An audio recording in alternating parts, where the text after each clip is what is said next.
What happened to the Luftwaffe planes after WW2? The race to capture Hitler's secret weapons, July 6, 1945.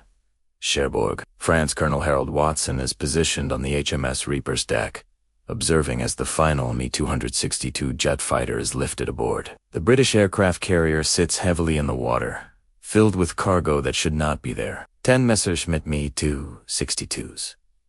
The world's inaugural operational jet fighters, resting on an Allied ship heading to America. Aircraft that, merely 8 weeks prior, were ripping through bomber formations over Germany at speeds unattainable by any Allied pilot. Watson's mission was straightforward. Arrive first, ahead of the Soviets, ahead of the British, before anyone else. Locate the jets, get them operational, bring them back home. It appears easy. It was not. The conflict in Europe concluded on May 8th. Within hours, crews from 4 nations, America, Britain, France, and the Soviet Union, were speeding across Germany, searching for the same treasure. Hitler's clandestine weapons, the technology that almost secured victory in the war. The jet engines, the swept-back wings, the rocket designs that would shape the next 50 years of aviation. Watson's team had 6 weeks to locate them, repair them, and transport them out before Germany was divided into occupation zones, and the Soviets locked down their region. They called themselves Watson's Whizzers. They collaborated with German engineers, who had been adversaries mere weeks earlier. They operated experimental aircraft without instruction manuals. Several came close to losing their lives, yet they triumphed. And now, aboard HMS Reaper, Watson is returning with the future. This narrative chronicles what transpired with the Luftwaffe after the war. It is not a straightforward tale. It is a tale of devastation and survival, of planes smashed with sledgehammers, while others were meticulously sent across seas, of technology so advanced it impacted jet design for decades, of a coordinated effort to eliminate the German Air Force from history while simultaneously appropriating its secrets. This is the account of Operation Lusty, of the air disarmament squadrons, of the scramble to seize the technology of tomorrow before it vanished forever. It is the tale of how the Luftwaffe, previously the most formidable air force globally, was simultaneously dismantled and transformed. The death sentence, May 8, 1945. Germany has capitulated. The Luftwaffe, which once boasted 4,000 operational planes at its zenith, is in ruins. However, numerous aircraft still exist. They are dispersed among countless airfields, concealed within forests, and entombed in underground facilities. Some are damaged yet salvageable, others outdated but capable of flight. Among these are the prized possessions: the jets, the rockets, the innovative designs, signifying a monumental shift in aviation advancement. The Allies confront a dilemma. They must seize an understanding of this technology, conduct research, and glean knowledge. However, they must also guarantee that Germany is unable to engage in warfare again. The solution is ruthlessly straightforward: secure the finest equipment and obliterate the remainder. Days after surrendering, air disarmament squadrons deployed throughout occupied German territory. Their objective: locate, document, and eliminate all remnants of German aerial strength. The scrapped material was estimated to weigh 1,077,000 tons, which includes 50,000 tons of anti-aircraft guns, over 1 million tons of planes, engines, and related gear. The equivalent weight of 1,000 warships. Destruction commences. Without delay, not in an organized manner, but chaotically. It appears as though the Allies fear that leaving these machines intact even for mere days might somehow bring back the menace they posed. The historian 4th Air Disarmament Group noted, disarmament transformed from an adventure into labor as the men converted German aircraft into scrap with axes and sledgehammers. Axes, sledgehammers. Occasionally dynamite. American troops swing axes at Messerschmitt 109's Junkers Stukas. The planes that once instilled fear in Europe are converted into mangled debris. This effort carries both symbolic and strategic significance. Each strike conveys, "This is finished. You failed." This will not happen again. The rapid destruction likely held as much symbolic import as it did strategic value. How could a vanquished Germany mount a successful resurgence with the very weapons that had failed him in 1945? However, as one faction of Americans dismantles German aircraft, another faction is earnestly attempting to preserve them. Operation Lusty. The race against time, May 1945. Lechfeld Airfield, Germany. Lieutenant Robert Strobel strolls through the seized German airfield at Lechfeld. Surrounding him, the future Messerschmitt Me-262 jet aircraft. Numerous units, some fully intact, some suffering from damage. Others are just fuselage parts waiting to be assembled. The Germans had been ramping up their production of these jets at a rapid pace by the time the conflict concluded. Had they been given a few more months, hundreds could have been operational. Yet, they lacked those months. They do not even have weeks. Watson's teams needed to acquire cutting-edge German technology swiftly, before it could be destroyed or taken by other nations, most notably the Soviet Union. The initiative was referred to by the Lusty, representing Luftwaffe secret technology. The operation is bold. Locate the most advanced aircraft. Evaluate their conditions. Enlist German engineers and mechanics to restore them to a flyable state. Then transport them experimental jets that previously claimed the lives of German test pilots to France for shipment to the United States. All of this must happen before the Soviets arrive. The 54th Air Disarmament Squadron was the first unit to arrive at Lechfeld, the base for the Typically, these personnel dismantled German machinery. However, they have now been instructed to protect it. The irony is not lost on them. The squadron's members had significant tasks ahead. Personnel from the unit were quartered in Augsburg at the Messerschmitt Aircraft Company. From this location, they would travel daily to Lechfeld to search through the wreckage and damaged aircraft. The Me-262s are in various degrees of disrepair. Some require new engines. Others have compromised landing gear. All of them demand extensive maintenance. The squadron recruits German engineers and mechanics individuals who constructed and serviced these jets to assist. The Germans agree to help. They possess little choice. However, there is also an element of professional pride. These individuals built groundbreaking aircraft. They desire recognition for their achievements. There were approximately 15 Me-262s to hand over to Watson's pilots and crew chiefs. The transfer had to be executed with caution, as booby traps had been discovered, and several Me-262s contained explosive devices within their cockpits. Booby traps. Even in their defeat, some Germans attempted to prevent the Allies from accessing their technology. Yet, the majority conform. They instruct American mechanics on how to start the finicky Junkers Jumo 004 engines. They explain how to manage the aircraft's unusual flight characteristics. They show how to prevent the jets from suffering catastrophic engine failure. By mid-June, multiple Me-262s are deemed airworthy. The perilous phase is about to begin. Flying them. Flying the enemy's future, American aviators encounter a challenge. None have operated jets before. The Me-262 surpasses any speed they have previously known. Its handling characteristics differ significantly. The turbojet engines react slowly to throttle adjustments. The plane has a perilous inclination to stall if it loses too much airspeed during approach. German pilots referred to it as the Widowmaker. However, Watson's crew cannot afford lengthy training sessions. They acquire skills while in the field, guided by German pilots who sometimes give demonstrations. On June 27, 1945, 3 jets ascended to perform 4 general spots, but one experienced a landing gear issue and had to return. The remaining 2 conducted high-speed passes for the general as Strobel took the chance to perform something none of them had previously attempted.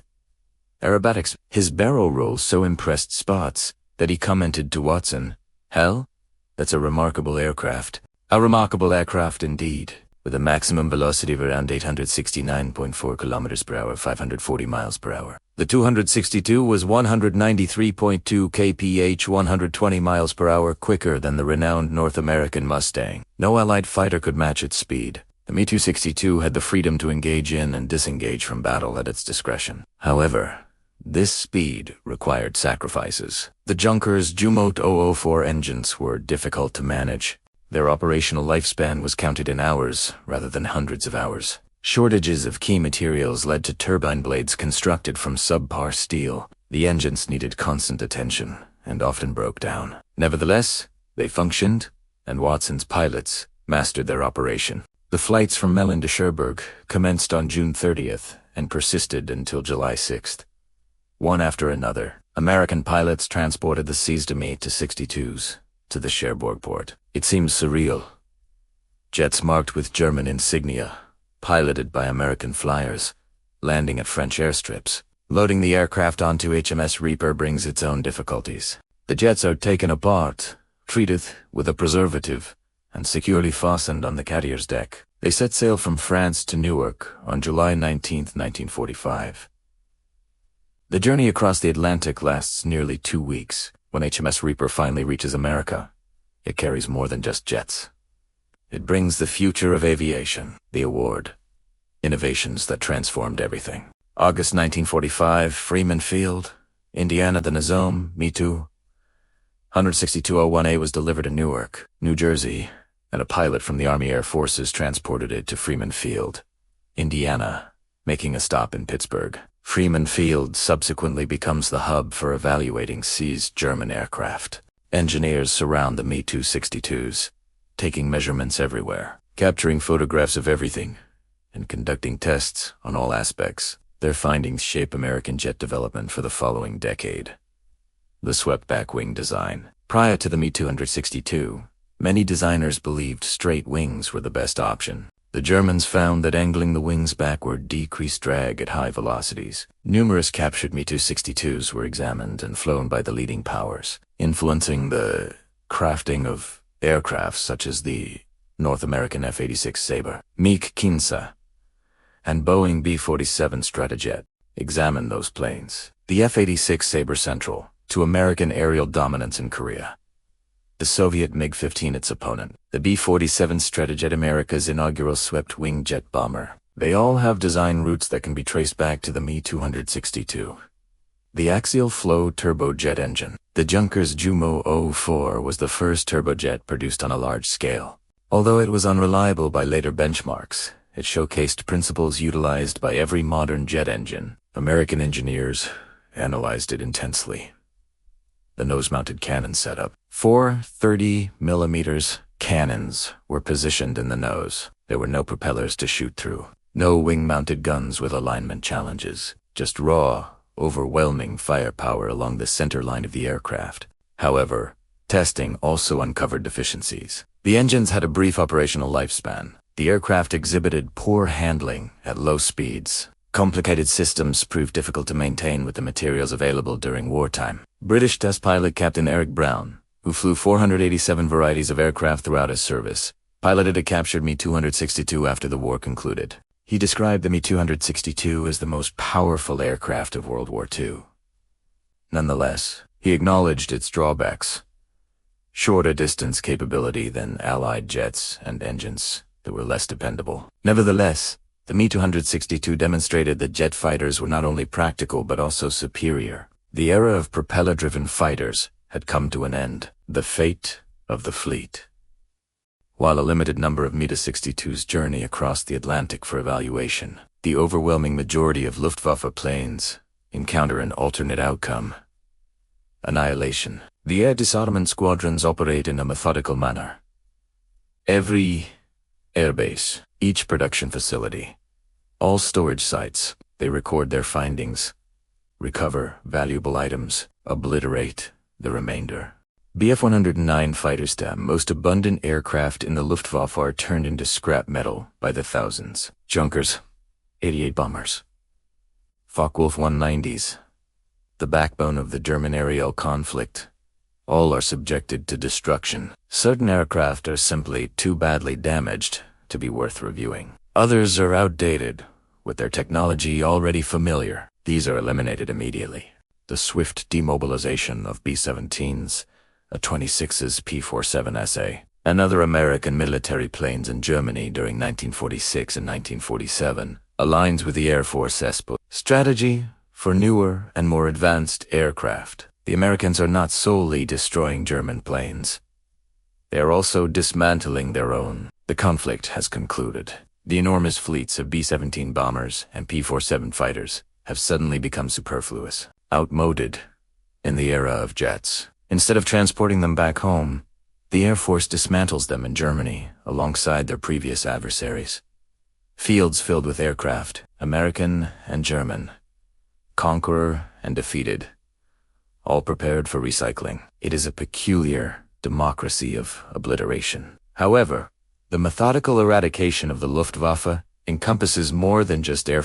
The scrap also includes 50,000 tons of anti-aircraft guns, the artillery that shielded German cities, the radar technologies, the communication systems, everything that aided aerial missions. The implication is unmistakable. Germany will never again have an air force, the Soviet prize. The Americans are not the only ones pursuing German advancements in technology. Soviet troops moving in from the east seize their own treasures. They discover aircraft manufacturing facilities within their occupied zone, complete with blueprints, tools, and engineers. Instead of destroying this infrastructure, the Soviets deconstructed and transported eastward. Whole factories. Engineers, sometimes willing participants, sometimes reluctant, are recruited to migrate to the Soviet Union. The Soviets also capture Mi-62s. They analyze them, test their performance. Their influence can be seen in early Soviet jet models like the Yak-15 and MiG-9. However, the Soviets go beyond mere imitation to foster innovation, creating their own jet technologies. The British and French also stake their claims. The British acquire several Mi-62s for testing purposes. The French obtain German aircraft and technological advancements. Everyone is eager to gain a piece of the future. An intriguing development unfolds in Czechoslovakia. The Czechs discover partially finished Mi-62s in factories located within their region. They finalize production, resulting in the Avia S-92, essentially a Czech version of the Mi-262. The Avia S-92 Mi-262 served in the Czech Air Force until the early 1950s. The jet that instilled fear in Allied bombers continues to exist, flying under a new banner. The museums and the memories. By the year 1947, the devastation was total. 1 million tons of airplanes transformed into scrap. The Luftwaffe, which was once the dominant aerial force globally, had vanished. However, certain planes managed to endure. These were the ones that were transported to America for examination. Following assessment, the majority were eliminated, broken down, disassembled for additional research, forgotten by history. A handful have been maintained. Only 9 Mi-62s remain in museums throughout the globe. Each one signifies not only a feat of engineering, but also a piece of history, a representation of the potential evident in 1944. The National Air and Space Museum in Washington houses one of these aircraft. According to the data on the fuselage, the pilot of the Schwalbe, Heinz Arnold, achieved 42 victories against Soviet piston-engine fighters and 7 against American bombers and fighters. This totals 49 kills, demonstrating the Mi-262's effectiveness when operated by adept pilots. Other remaining examples can be found in museums located in America, Germany, and South Africa. They stand as quiet reminders of the creativity and urgency of Germany's later war years. However, perhaps the most fascinating story belongs to a specific Mi-262 named Vera. For many years spanning into decades, Vera remained outdoors at Willow Grove, a naval air station in Pennsylvania, subjected to the elements, decorated in increasingly odd color patterns by successive sailors, gradually deteriorating. Then, long after the conflict concluded, efforts for restoration commenced. Vera was rescued, reconditioned. Now, she is displayed in the National Naval Aviation Museum in Pensacola, Florida. A symbol of rebirth from ruin. The legacy, the situation is strikingly ironic. The Luftwaffe was annihilated, methodically, intentionally. More than 1 million tons of aircraft turned into scrap metal. The organization was dissolved. Germany was prohibited from having an air force for over 10 years. However, the technology of the Luftwaffe influenced the future. Every contemporary jet fighter can trace part of its origins back to German research conducted during wartime. Features like swept wings, afterburning engines, and rocket propulsion were not merely innovations from Germany. They were urgent requirements. They were frantic efforts to compensate for material and numerical deficits through technological advancement. They did not achieve victory in the war, yet they established the terms of post-war peace. In the 1950s, as West Germany was allowed to reconstruct its military, a new Luftwaffe was born. The German Air Force was established in 1956 in the context of the Cold War as the Aerial Combat Division of West Germany's armed forces. However, this did not signify a continuation of the previous Luftwaffe. There is no direct link between the current Luftwaffe of the Bundeswehr and its predecessor from the Wehrmacht that was created in 1935. The new Luftwaffe operated American aircraft, such as F-84 Thunderstreaks and later F-104. These planes were designed with insights gained from the German aircraft that had been captured. The cycle had come full circle. German pilots were now flying American jets that were developed using technology influenced by German innovations. The scientists who followed the aircraft were not the sole valuable asset. The engineers, designers, test pilots, and scientists behind the technology were equally important. Following the war, both the United States and the Soviet Union aggressively sought out these individuals. Operation Paperclip facilitated the relocation of German scientists to America, including not only rocket specialists like Werner von Braun, but also aeronautical engineers and propulsion authorities knowledgeable in jet engines, swept wings, and supersonic aerodynamics. Some agreed to move voluntarily, while others were less willing. The Soviets were particularly forceful, at times abducting entire teams of engineers and resettling them in the USSR. These individuals contributed to the next wave of aircraft development. American engineers collaborated with their German counterparts at Wright-Patterson Air Force Base. Soviet designers inflected their own projects with German expertise. The scale of knowledge transfer was immense. Operation Lusty accumulated over 16,000 documents, including test results, reports, maintenance guides, blueprints, and other materials, totaling around 6,200 tons. This represents 6,000 tons of documentation reflecting a decade of concentrated research. This was not merely a transfer of technology. It amounted to a complete transplantation of an entire scientific field. The last flight, August 20th, 1946, Wright Field, Ohio. A year following the conclusion of the war, one of the seized Me 262 segundos identified as T2-711 takes to the skies from Wright Field to undergo a performance evaluation against a Lockheed P-8 Shooting Star, which is America's initial operational jet fighter. The evaluation proceeds favorably. The Me-262 demonstrates greater speed. The P-8 exhibits superior maneuverability. American engineers gather data, take notes, acquire knowledge. During a high-speed run, both engines of the Me-262 ignite. The pilot ejected and escaped with minor injuries. T2-711, the first Me-262 in pristine condition to be recovered by the Allies, is lost. The inaugural German jet taken as a trophy turns out to be one of the final ones evaluated. In its demise, it fulfills its ultimate task, educating American engineers on what is functional and what is not. The site of the crash was disregarded for many years. In 2013, a group from Wright-Patterson AFP History Office discovered the wreckage area and remnants of that significant aircraft and initiated a research project to gain deeper insights into its importance. Even in its broken state, even after 67 years, this craft continues to impart lessons. The question of what if? Historians and aviation fans have endlessly speculated. What if the Me-262 had been introduced sooner? What if Hitler had not delayed its deployment? What if Germany had manufactured thousands instead of just hundreds? The prevailing opinion is unmistakable.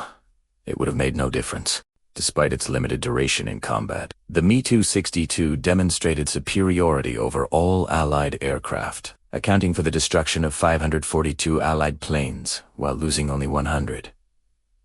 This results in a remarkable kill ratio. However, it wasn't enough to alter the war's result. Germany simply did not have the necessary resources.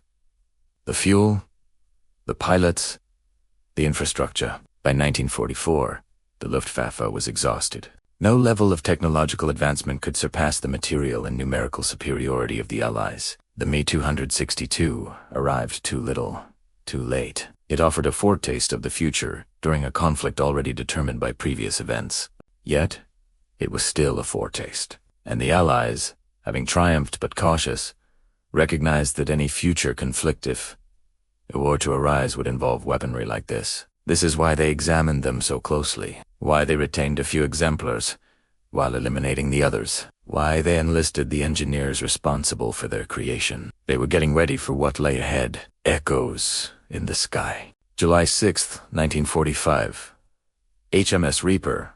Mid-Atlantic Colonel Watson is positioned on the deck of HMS Reaper. Surrounding him are 10Me-262 aircraft covered with canvas. Below the deck lie crates filled with documents, blueprints, and test data. This comprises the collective wisdom of German aviation developments. The carrier moves westward through the rolling gray waves of the Atlantic. It heads towards America, towards a future that these advancements will help build. Watson reflects on the individuals who designed these planes, German engineers laboring in bombed factories, crafting cutting-edge planes as their cities lay in ruins, expanding the limits of what could be achieved with dwindling materials and time.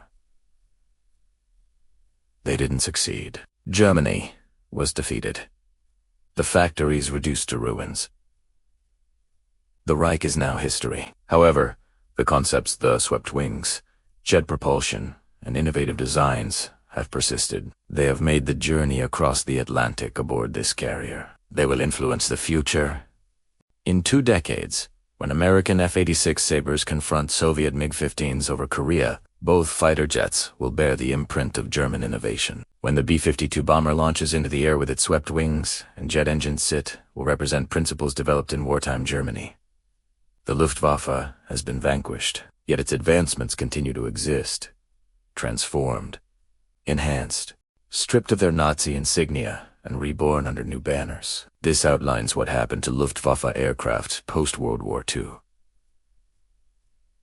Some were dismantled with hammers and axes. Others were meticulously conserved, examined, and tested. A select few remain in museums, silent guardians of a technological upheaval born from urgency. But the true legacy is not found in the remaining airframes. It resides in the sky. In every jet that soars, in the swept wings and turbojet engines that have characterized aviation for 7 decades. The Luftwaffe was extinguished. Its technology was not said analyzed, appropriated, and assimilated into the winning side's armories. The organization has perished, but its innovations achieved immortality. This illustrates the irony of technological warfare. You can obliterate the adversary's air force, disassemble their aircraft, dissolve their units, yet you cannot erase ideas. They can only be appropriated and claimed as one's own, and that is precisely what the victors accomplished.